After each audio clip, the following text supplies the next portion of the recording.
inflicted. A lot of pain has been inflicted. Responsibility has to be taken. On the one hand, to free those who suffered from it, and also to redeem the church, because the Church of Christ cannot be the bearer of that.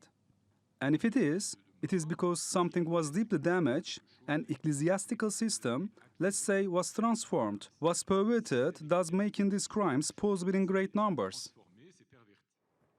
For more on this, let's speak to Jeremiah Anderson, who's an associate professor of religion and politics at Lancaster University. Welcome, Jeremiah. So tell us, what do you think about this new scheme? And do we know much about the details of it, when it will go into effect, how much per victim?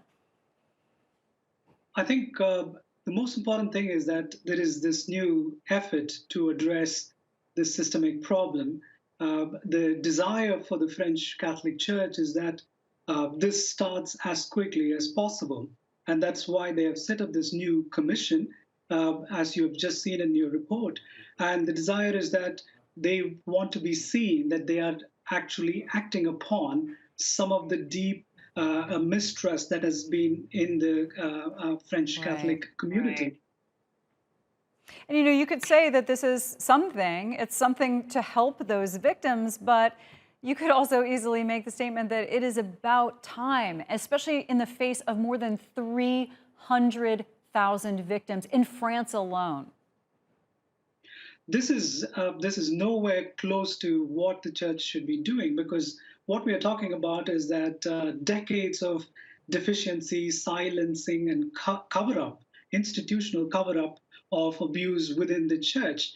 And what they are trying now is basically to try and address and mitigate some of the adverse news covering that has been happening. But let's be clear that I think the basic trust with the church has been broken. And I think what the church is now trying to do is, especially after Pope Francis expressed deep shame, what they are trying to do is how can they do justice to the victims who have been ignored, silenced, and basically rejected.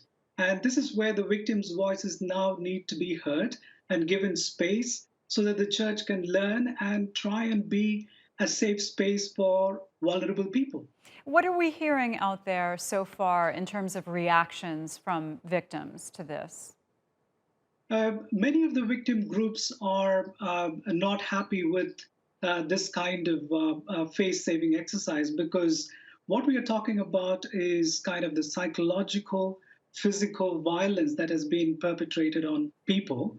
And just giving kind of thousands of euros to individuals will not address this problem, because the church within the French context, and also we have heard in a global context, we heard recently from Canada and other parts of the world. So there is a systemic problem. Unless the church puts in place kind of safeguards where priests are held accountable, and also those who are in positions of power are held accountable, and there are mechanisms by which they are protected, I think many of the victims and the survivors are not happy with this kind of simple exercise. And we need to actually move beyond this initial steps. But this is a first step. Yeah, Jeremiah, really appreciate your insight on this. Thank you.